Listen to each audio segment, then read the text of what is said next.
Berdem gel seni geçim.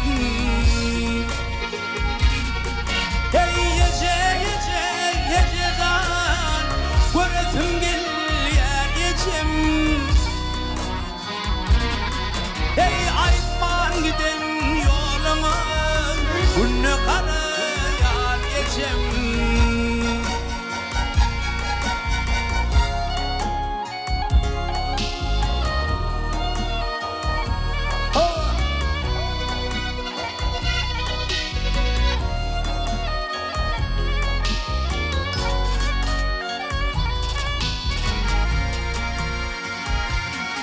Hey artıklan göğül şadın, başımda yakın yadın.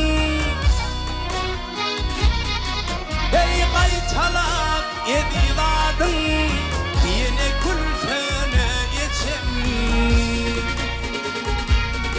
Hey şayişeli kişdeli, sır verip sır eşdeli. Hey dine kömül köşkümü, birden gel seni geçim. Hey yece zan göresim gel yer geçim.